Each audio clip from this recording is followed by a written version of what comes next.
کربلا کا میدان ہے۔ امام عرش مقام اپنے اعوان و انصار کے ساتھ میدان کربلا میں موجود ہیں۔ عمیر کلبی کی شہادت ہو گئی، جناب وہاب کی شہادت ہو گئی، حضرت ہلال کی شہادت ہو گئی۔ اگرچہ مورخین نے شہادت کے متعلق کسی کی شہادت پہلے اور کسی کی شہادت بعد میں لکھی ہے، لیکن چونکہ بیان کے درمیان تسلسل کو باقی رکھنے کے لیے ہم اپنے ذوق کے مطابق شہادتوں کو الگ ترتیب پڑھتے ہیں۔ حالانکہ شہادت سب کی الگ الگ ہوئی، اگر اس کو اس ترتیب سے پڑھا جائے تو بہت ساری باتیں سمجھ میں نہ آئیں، لیکن سارے مورخین اس بات پر متفق ہے کہ سب سے آخر میں جو شہادت ہوئی ہے وہ 3 شہادتیں ہیں۔ ایک تو غازی عباس کی، ایک تو حضرت مولا علی اکبر کی، اور ایک تو امام حسین کی۔ اور حضرت علی اکبر اور امام حسین کی شہادت کے درمیان امام علی اصغر کی شہادت ہوئی ہے۔ یہ شہادتیں الگ ترتیب ہے، باقی ہر شہادت کے اندر جو ہے وہ الگ الگ ترتیب مورخین نے بیان کیا ہے۔ تھوڑی سی وضاحت اس لیے کر دی تاکہ ہو سکتا ہے کوئی تاریخ کی کتاب پڑھے اور اس میں کوئی شہادت پہلے پڑھے کوئی بعد میں پڑھے تو سوچے ہم نے تو ایسے سنا ہے، یہ بھی بات آ سکتی ہے۔ تو اس لیے شہادت کی ترتیب مورخین کے نزدیک الگ ہے، بیان کے درمیان الگ ہے۔ اب شہادتیں ہو رہی ہے، جناب حر جو ہے، حر آئے اور حر کے ساتھ ساتھ جناب حر کے بھائی بھی آئے۔ قافلہ حسینی میں ایک تنہا حر نہیں آئے تھے، اس طرف سے جناب حر بھی آئے تھے، حر کے بھائی بھی آئے تھے، حر کے بھتیجے بھی آئے تھے، اتنے لوگ جو ہے وہ پلٹے۔ امام علی مقام بار بار جو یہ کہتے تھے کہ لوگوں اس شریر کا، اس فاسق و فاجر کا ساتھ چھوڑ دو اور اللہ کے دین کی حمایت کے لیے اس طرف آ جاؤ، تو چند لوگوں کو اللہ نے توفیق عطا فرمائی۔ لیکن مشہور حضرت حر کا واقعہ ہے۔ اب بیان کیا جاتا ہے کہ جناب حر رضی اللہ تعالیٰ عنہ جس وقت میدان میں گئے اور لڑتے لڑتے، آپ بڑے طاقتور تھے، بڑے عظیم تھے، 1000 کے برابر، 1000 سپاہ کے برابر آپ کی طاقت کو جو ہے وہ شمار کیا جاتا تھا۔ حضرت حر نے جب ان سے جو ہے وہ مقابلہ کیا تو پھر چاروں طرف سے جناب حر کو انہوں نے گھیر لیا، اور حضرت حر جو ہے جب زمین پر آئے تو امام علی مقام کو انہوں نے مدد کے لیے پکارا۔ جب امام علی مقام تشریف لے گئے تو کیا دیکھا، وہاں جانے کے بعد امام علی مقام نے کہ حر زمین پر ہیں اور جو ہے وہ زخمی ہے حضرت حر، تو امام پہنچے اور ان کے سر کو اپنی گود میں لیا۔ یہ دیکھیے مقدر کی بات ہے، ان کے سر کو اپنی گود میں لیا اور گود میں لینے کے بعد اپنا ہاتھ ان کے چہرے پر پھیرا۔ تو جیسے ہی امام نے اپنا ہاتھ ان کے چہرے پر پھیرا تو حر نے آنکھیں کھول دی، اور حر آنکھیں کھولنے کے بعد جو ہے جب امام کو دیکھتے ہیں تو آنکھوں میں آنسو آ جاتے ہیں۔ امام فرماتے ہیں حر کیا چاہتا ہے؟ حر نے کہا امام ایک بار صرف کہہ دے، دل کو تسلی مل جائے گی کہ آپ حر سے راضی ہے کہ ناراض ہیں۔ تو امام نے فرمایا تیری ماں نے تیرا نام حر رکھنے میں خطا اور غلطی نہیں کی ہے، تو حر ہے حر، تو دنیا میں بھی آزاد ہے اور آخرت میں بھی جہنم سے آزاد ہے۔ میں بھی تجھ سے راضی ہوں اور میرے نانا بھی تجھ سے راضی ہیں۔ کہتے ہیں کہ ایک ایک کر کے امام کے اعوان و انصار جتنے تھے سب کی شہادتیں ہوتی رہی۔ حضرت ظہیر کی بھی شہادت ہوئی، حضرت حبیب ابن مظاہر کی شہادت ہوئی، ان کو حبیب ابن مظہر بھی لکھا گیا ہے تاریخ کے اندر۔ تو ان کی شہادت بھی جب جناب یہ صحابی رسول تھے، جیسا کہ کل آپ نے سماعت کیا، جب ان کی شہادت ہوئی تو امام نے ان کی شہادت پر ایک تاریخی جملہ فرمایا۔ امام فرماتے ہیں حبیب تو حبیب حسین ہے، حبیب تو حبیب حسین ہے، اور فرمایا تیرے جانے سے میرا ایک بازو کٹ گیا۔ یہ حضرت حبیب کی خصوصیت ہے۔ اللہ کبھی آپ کو کربلا نصیب کرے اور آپ کربلا شریف جائیں، ہم سب جائیں، تو اس وقت آپ دیکھیں گے کہ سارے شہیدوں کی مزار ایک ساتھ ہے، اور جو ہے وہ حضرت حبیب کا مزار ابھی بھی جو ہے وہ الگ سے ہے۔ تو آپ وہاں حاضری دیں گے تو آپ کو یہ منظر یاد آئے گا کہ حضرت حبیب کی قربانی کیا ہے۔ حضرت حبیب ابن مظاہر نے بڑی قربانیاں دی ہیں، یہ صحابی رسول ہیں رضی اللہ تبارک و تعالیٰ عنہ۔ اس سے پتہ چلتا ہے کہ کربلا میں صحابہ بھی تھے، امام حسین خود بھی صحابی ہیں، اور ایک تحقیق کے مطابق کہ کربلا میں امام حسین کے علاوہ 7 یا 9 صحابی رسول موجود تھے۔ میرے آقا صلی اللہ علیہ وآلہ وسلم کے دیوانوں، پھر کیا ہوا؟ اب سارے آوان و انصار ایک ایک کر کے شہید ہوتے چلے گئے۔ اب سب کی شہادت کے بعد باری آتی ہے ہاشمی نوجوانوں کی، باری آتی ہے بی بی زہرا کے باغ کے پھولوں کی، باری آتی ہے علوی گلستان کے جو ہے وہ پھولوں کی۔ اور پھر جب تک کہ یہ آوان و انصار موجود رہے، حیات رہے، انہوں نے کبھی بھی خاندان نبوت کے کسی فرد کو میدان میں جانے کی قصداً اجازت نہیں دی۔ اب ہوتا یہ ہے کہ جب سب شہید ہو جاتے ہیں، امام علی مقام ایک ایک انصار کی، ایک ایک مددگار کی لاش کو اٹھا کر لاتے ہیں اور لا کر کے جو وہ خیمے میں رکھتے ہیں۔ ایسے میں اب حضرت سیدنا مسلم ابن عقیل رضی اللہ تعالیٰ عنہ کے بیٹے جناب عبداللہ ابن مسلم ابن عقیل جو ہے اجازت طلب کرتے ہیں، چچا جان آپ مجھے اجازت دیں تاکہ میں میدان میں جاؤں۔ امام نے ان کو دیکھا اور دیکھنے کے بعد فرمایا، میرے بھتیجے، میرے لخت جگر، تیرے بابا کا اور تیرے بھائیوں کا غم ہی میرے دل کو چھلنی کیے جاتا ہے، اور ان کی شہادت تمہارے لیے کافی ہے۔ ایک کام کرو کہ تم اپنی ماں کو ساتھ میں لے کر جو ہے وہ کربلا کے میدان سے چلے جاؤ، میں تم پر کوئی مواخذہ نہیں کروں گا، کوئی اعتراض نہیں کروں گا، مسلم کی شہادت تمہارے لیے کافی ہے۔ انہوں نے کہا، چچا یہ کیسے ہو سکتا ہے کہ ہم ان حالات میں آپ کو چھوڑ کر چلے جائیں؟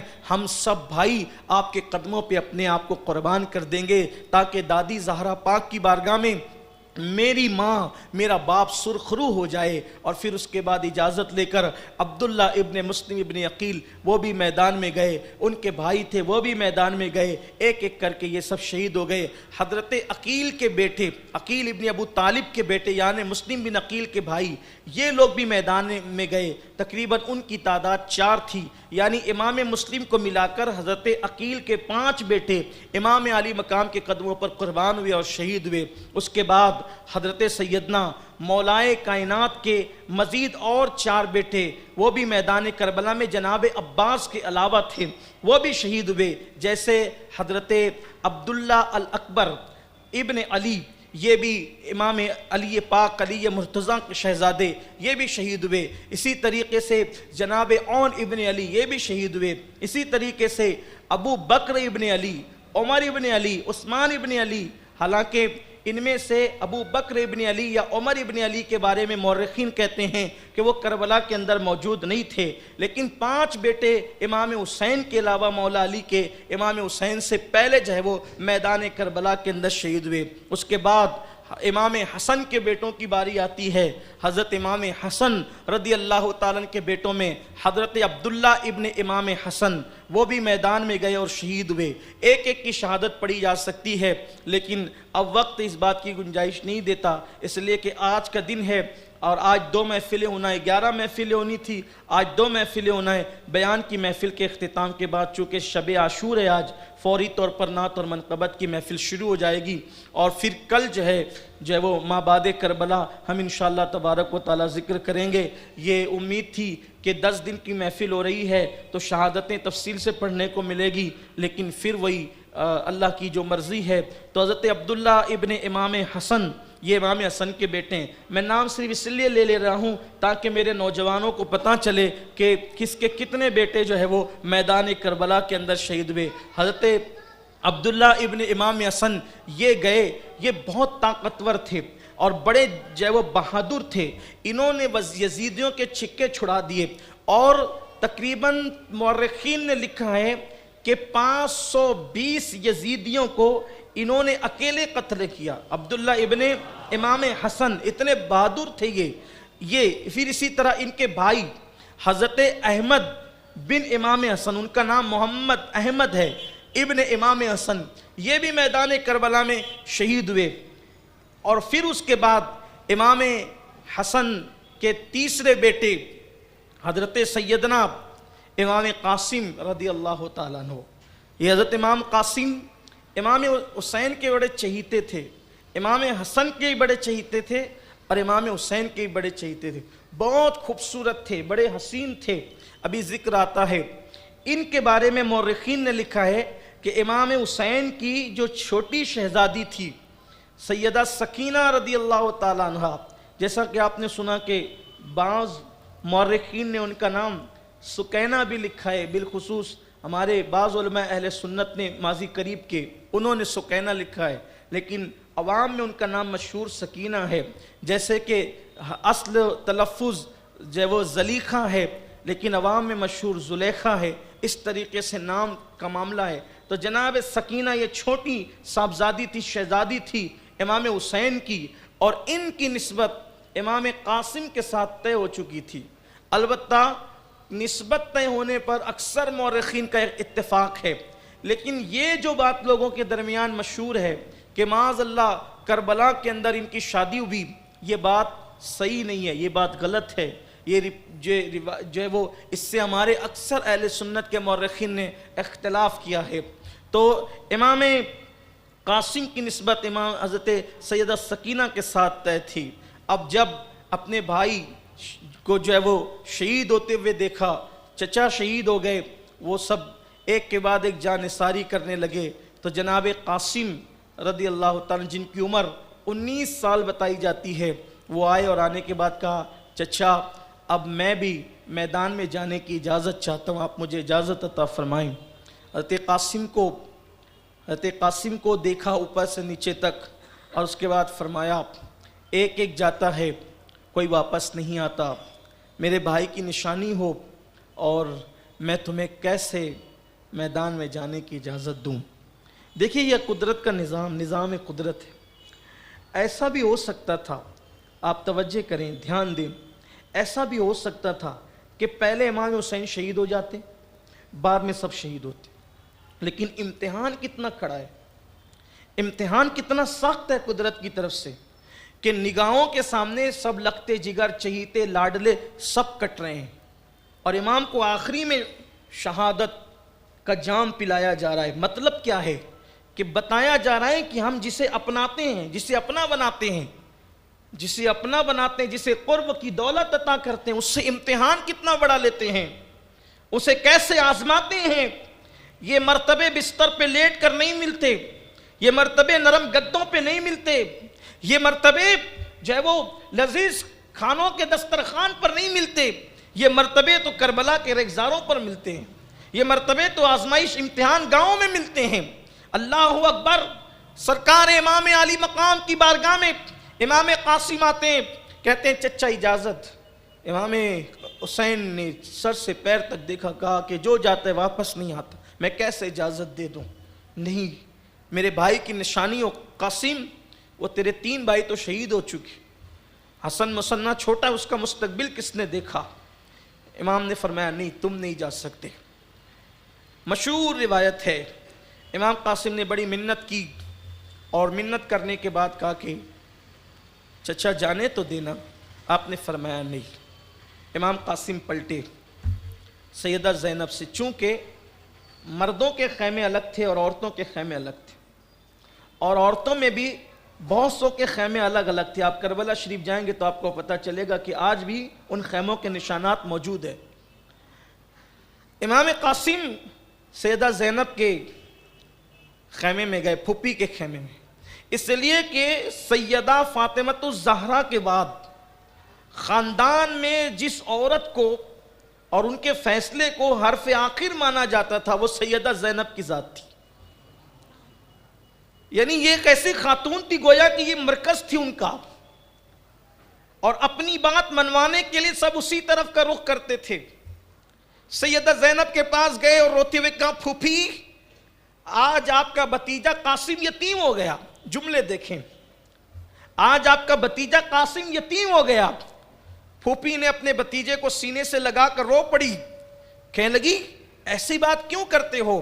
تو کہنے لگے پھوپھی امی میرے بابا امام حسن تو سن 50 ہجری میں، یعنی آج سے تقریباً 10-11 سال پہلے شہید ہوئے، لیکن آج سے پہلے قاسم نے اپنے آپ کو یتیم محسوس نہیں کیا، اس لیے کہ چچا نے مجھے محسوس ہی نہیں ہونے دیا کہ میرے بابا کا انتقال ہو گیا ہے۔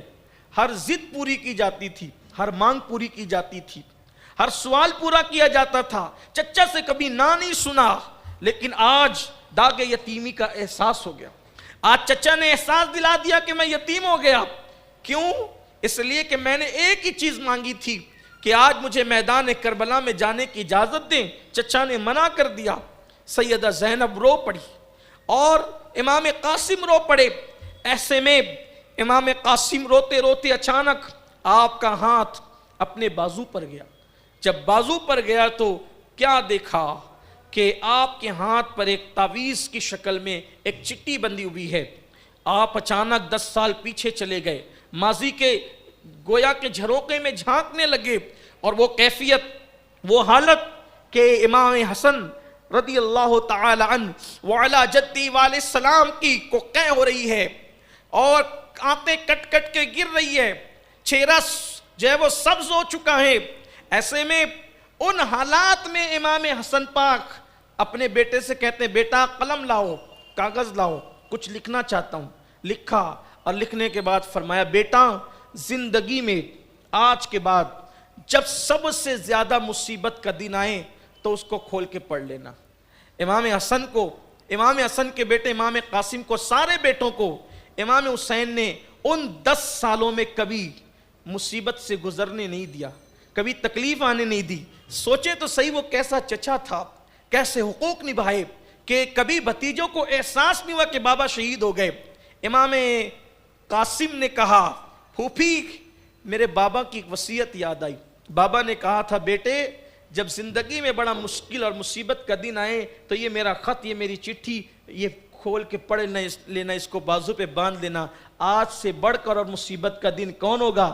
جیسے وہ چٹھی کھولی تو اس پہ لکھا ہوا تھا میرے بیٹے میرے دل کا چین, میری آنکھوں کی ٹھنڈک, قرۃ العین, میری آنکھوں کی ٹھنڈک, میرے قاسم, میں جانتا ہوں آج کے دن تو کربلا میں ہے.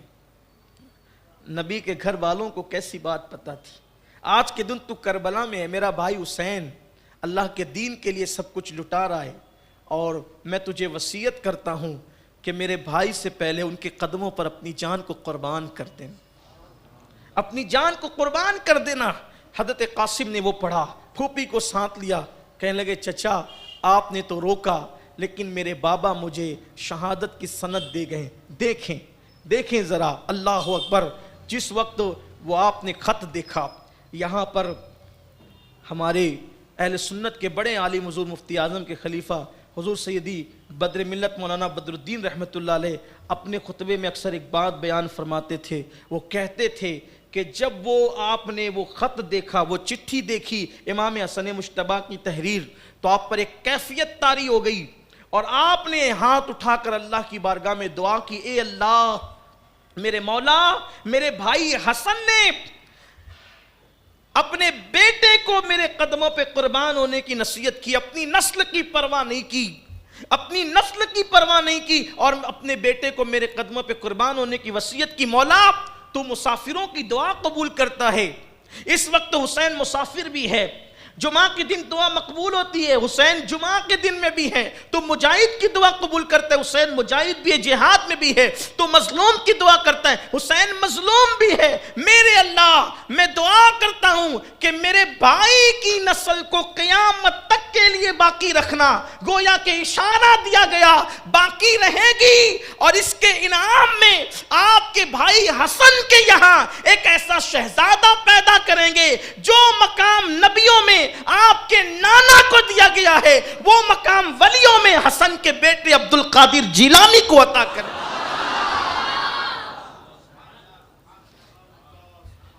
امام قاسم نے کہا چچا یہ شہادت کی سند میرے بابا نے دی ہے.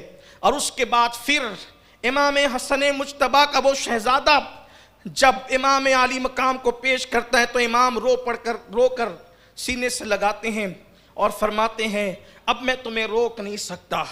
امام قاسم کی امی ساتھ تھی, کیا وہ خواتین تھی, کیا وہ شہزادیاں تھی کہ جوان بیٹا جب گھر سے نکلتا ہے تو ماں باپ کے دل کی دھڑکنیں تیز ہو جاتی ہے.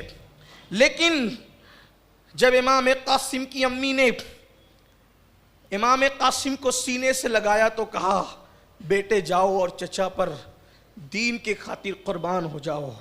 اس لیے کہ لوگ تانا دیتے ہیں کہ حسن کو لڑنے کا شعور نہ تھا, جا کر بتا دے کہ تو بہادر باپ کا بہادر بیٹا ہے, جا کے ثابت کر دے. پیٹ نہیں دکھانا بیٹا, زخم سینے پہ کھانا, پیٹ پہ نہیں کھانا. اور ماں بیٹے کی پیشانی چوم کر کہتی ہے کہ اب تیری اور ہماری ملاقات جنت میں ہوگی انشاءاللہ. کیسی وہ خواتین تھی, اللہ کے دین کے لیے ان کے جذبات کیا تھے. آج بیٹا چہرے پہ داڑھی رکھتا ہے تو مائیں کہتی ہے کیا ملا بن رہا ہے, مولوی بن رہا ہے جو چہرے پہ داڑھی رکھتا ہے. انا للہ و انا الیہ راجعون. کیا منہ دکھائیں گی یہ خواتین اللہ کی بارگاہ میں, کیا منہ دکھائیں گے اللہ کی بارگاہ میں. اللہ اکبر. امام قاسم گھوڑے پر بیٹھے اور گھوڑے پر بیٹھ کر کے جیسے ہی چلے تو آپ کا چہرہ حمید بن مسلم یہ یزیدیوں کے لشکر میں تھا, لیکن یہ سائیڈ ہو گیا تھا, لڑنے کے لیے نہیں آتا تھا. کیوں؟ اس لیے کہ آنے کے بعد اس پر یہ منکشف ہوا کہ جو ہو رہا ہے غلط ہو رہا ہے, لیکن تھا ان کے ساتھ. وہ بیان کرتا ہے, بہت سے مورخین نے کئی روایتیں اس کے حوالے سے لکھی ہے. حمید بن مسلم کہتا ہے کہ جب قاسم آئے تو ان کا چہرہ ایسے چمکتا تھا کربلا کی تپتی ہوئی ریت پر جیسے 14ویں رات کا چاند چمکتا ہے.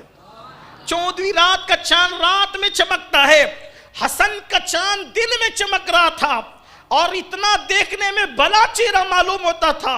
حمید بن مسلم کہتا ہے میں نے سراپا دیکھا تو میں نے یہاں تک دیکھا اس شہزادے کو کہ اس نے جو جوتا پہن رکھا تھا دوسرے پیر کا, جسے لوگ الٹا پیر کہتے ہیں, دوسرے پیر کے جوتے کا ایک تسمہ ٹوٹا ہوا تھا. 6 مہینے سے سفر میں تھے. شعبان 2 یا 4 کو سفر شروع ہوتا ہے اور محرم شریف کی 2 تاریخ کو سفر مکمل ہوتا ہے. محرم کی 2 تاریخ کو, اس لیے کہ کربلا پہنچ گئے تھے, منزل پہنچ گئے تھے, اگرچہ جنگ 10 کو ہوئی. تو الٹے پیر کا جوتے کا تسمہ ٹوٹا ہوا تھا. میں نے دیکھا خوبصورت جوان تھا اور اس نے آنے کے بعد کہا کہ میں حسن کا بیٹا ہوں. کہا میں حسن کا بیٹا ہوں, کون ہے میرے مقابلے میں آنے والا, بھیجو. اگرچہ 3 دن سے پیاسا ہوں, 3 دن سے بھوکا ہوں, لیکن بھیجو. کس کو بھیجتے ہو؟ وہ ایسا لگتا تھا کڑیل جوان 19 سال کا, یوں لگتا تھا کہ جیسے خیبر کی یاد تازہ ہو رہی ہو, اور خیبر میں علی نے جیسے مرحب کو پکارا تھا ویسے وہ اپنا مبارز طلب کر رہا تھا. لیکن لشکر یزید میں کسی میں ہمت نہ تھی کہ اس جوان کا مقابلہ کرتا. کوئی کہتا تو جا, وہ کہتا تو جا, وہ کہتا تو جا. حتیٰ کہ ملک شام کا بہت بڑا پہلوان جس کا نام ارزق تھا, ارزق کو عمر بن سعد نے کہا ارزق تو جا اور اس لڑکے سے لڑ. تو جیسے ہی ارزق نے سنا اس نے کہا اس بچے سے لڑنا میری توہین ہے, اس لیے کہ میں نے بڑے بڑوں کو مات دی ہے, میں اس بچے سے نہیں لڑوں گا, اس سے لڑنا میری توہین ہے, میری توہین نہ کر. اللہ اکبر. اتنا سننا تھا کہ عمر بن سعد نے کہا اس کو بچہ مت سمجھ, یہ حیدر کا پوتا ہے, حیدر کا, اس سے لڑنا آسان نہیں ہے. اللہ اکبر. دشمن تھے لیکن احساس تھا کہ علی کا گھر بھی کیا گھر ہے کہ اس گھر کا ہر ایک بچہ جہاں پیدا ہوا شیر خدا معلوم ہوتا ہے. خدا کی عزت و جلال کی قسم, حسین لڑنے نہیں گئے تھے. اگر حسین لڑنے پر آ جاتے تو 22,000 کو واپس جانے کا موقع نہیں ملتا. وہاں تو حق کا تحفظ تھا, وہاں تو باطل کو بے نقاب کرنا تھا. اگر لڑنے پر آ جاتے, جس کے بابا کی شان یہ ہے کہ ایک ہاتھ سے خیبر اکھاڑ کر پھینک دے تو 40 لوگ پھر اس کو مل کے اٹھا نہ سکے. فاتح خیبر کے شہزادے تھے, معمولی لوگ نہیں تھے.